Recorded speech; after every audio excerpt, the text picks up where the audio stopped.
This is Kelly from Watts the Obsession. Thanks for taking time to watch this video. Please click like and subscribe and hit the bell for future notifications. As we look back on pressers and interviews regarding the Idaho 4 case, some things are very curious now. Do you remember this? Chief James Fry talked about where Ethan and Xana were until 1:45 a.m. And also, we know that in the probable cause affidavit, Bethany Funk told investigators where Ethan and Xana were until 1:45 a.m. Yet, weeks after that information was known to investigators, they put it out to the world, inquiring about Ethan and Xana's timeline between 9 p.m. and 1:45 a.m. This is just one of the many questions that presents itself when you look back over the material about this case. On the evening of November 12th, Kaylee Gonsalves and Madison Morgan were at a local bar and were later at a food truck in downtown Moscow. They arrived home at approximately 1:45 a.m. on the morning of November 13th. Ethan Chapin and Xana Kernodle were at the Sigma Chi house before also arriving home at approximately 1:45 a.m.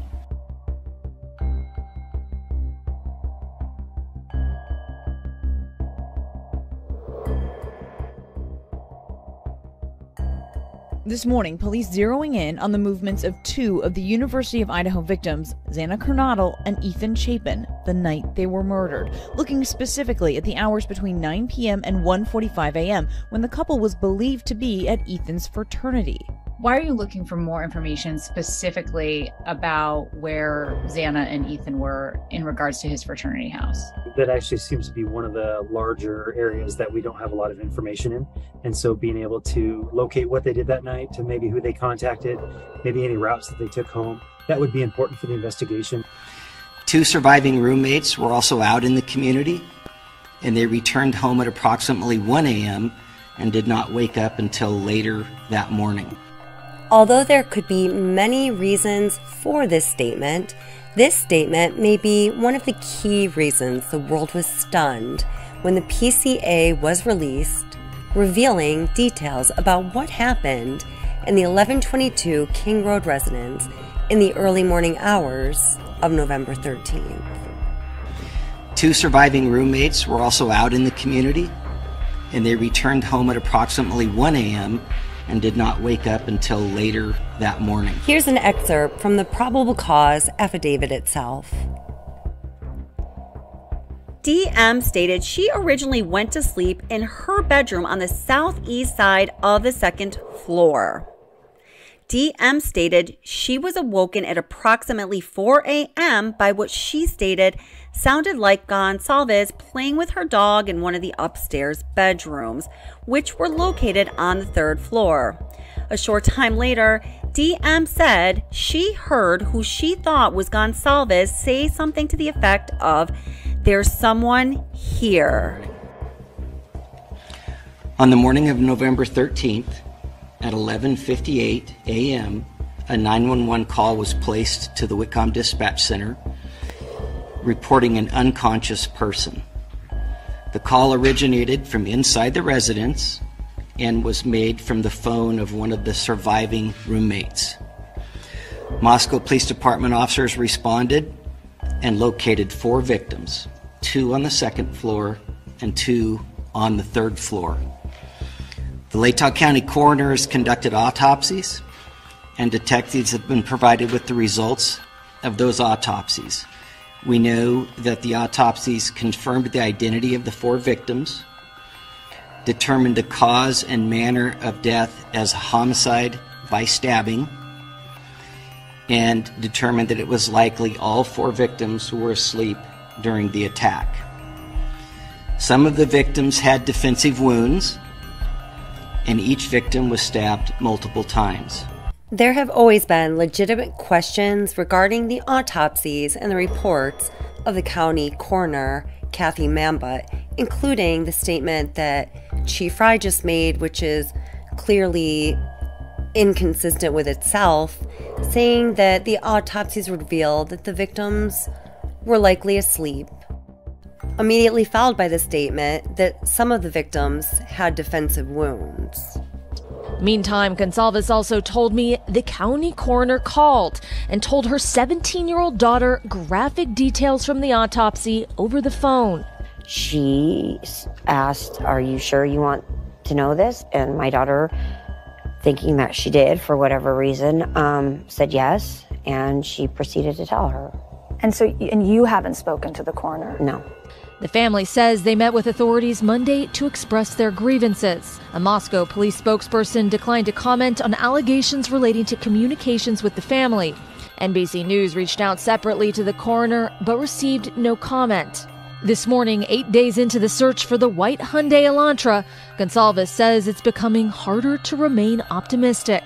Are you confident the police are going to solve this crime? I have to be. The Gonsalves family also says they're speaking out on behalf of Maddie's family as well. They say that family is too grief-stricken to talk. They say that Maddie was their only daughter and that Maddie and Kaylee were the best of friends. Craig.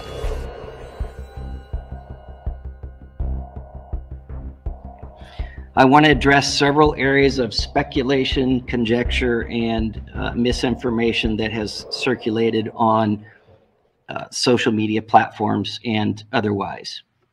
We do not believe the following individuals are involved in this crime: the 2 surviving roommates, a male seen at the grub truck food vendor downtown, specifically wearing a white hoodie, a private party who provided rides home to Kaylee and Madison in the early morning hour of November 13th. Additionally, the identity of the 911 caller and the 911 call have not been released, so any information out there is speculation about that. Investigators are aware that multiple phone calls from Madison and Kaylee's phone were made to a male subject. So we do know, of course, that person that the investigator is referring to is Jack DeCour, the person that both Kaylee and Maddie were texting and calling right up until the time that this horrible event occurred. Now, what's interesting here is how the treatment of the explanation of Jack DeCour being a suspect or not is treated much differently than whether or not the surviving roommates were a suspect, or the hoodie guy, or even the person who provided the ride from the grub truck back to the residence. Now, I'm in no way saying that there should be shade cast on Jack DeCour, not at all. It's just interesting to me that investigators have said that since that Monday after the tragedy occurred, when they first talked to Jack DeCour, that is when they were able to clear him. Yet they did not take the opportunity to clear him in the eyes of the public here.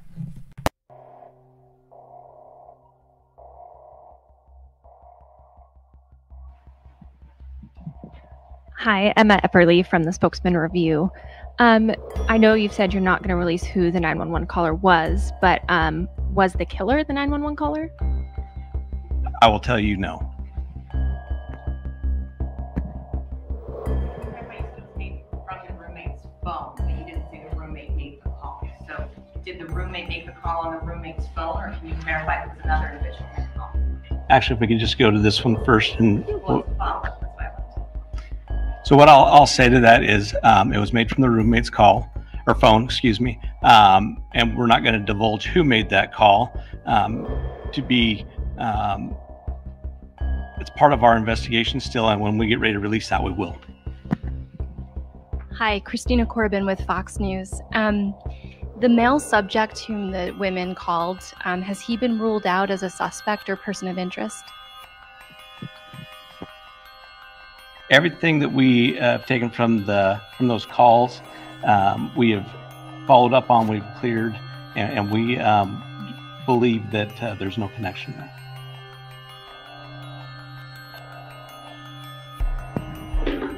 Scotty Schwartz, NBC News. Just following up on the 911 call, you said that you don't believe that's the killer. Can you conclusively rule out the person that called 911 from inside the home as a suspect in this case? Can you go ahead and just ask that one more time, please?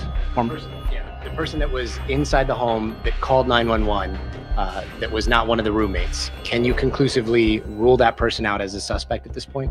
I don't think I said that it wasn't one of the roommates. I said that it was used with the roommate's phone. I believe somebody asked if that was the killer.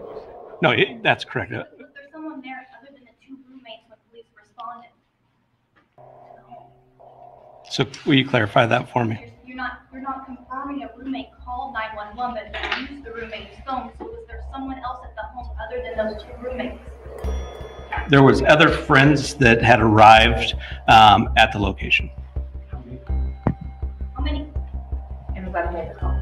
Honestly, I'm not quite sure at this time, to be quite honest. Do you guys have any idea if the killer's still within the community, or are you looking outside the community for the killer in terms of their physical location? We are looking everywhere that evidence would lead us. I can't say if the person's here. I can't say what community the person's in. We're utilizing every resource we can to make that location of that individual. And part of that is the safety of our community is paramount, and that's why we brought in the resource that we brought in to keep our community as safe as we can. Being so close to the border, does that make it kind of automatically an interstate investigation? Can you comment on that?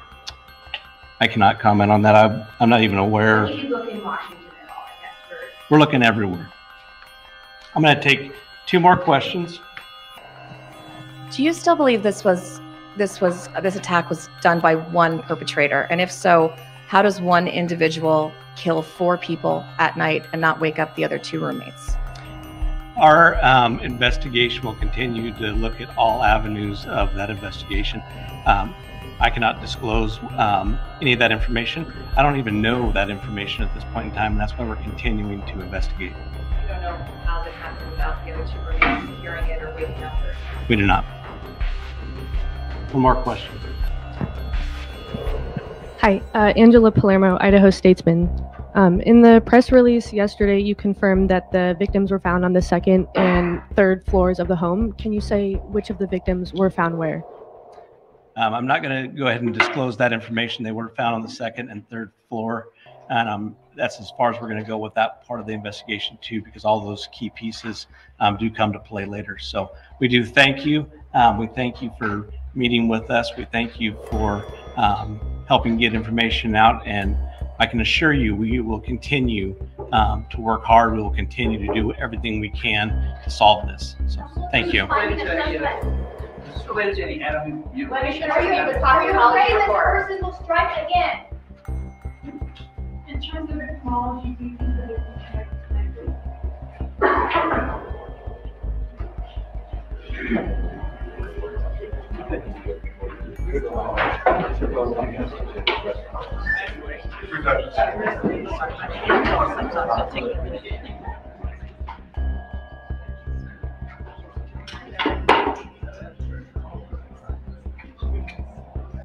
This channel looks forward to seeing that complete justice is served for the Idaho 4 and their families. May the Idaho 4, Madison, Kelly, Ethan, and Xana rest in peace.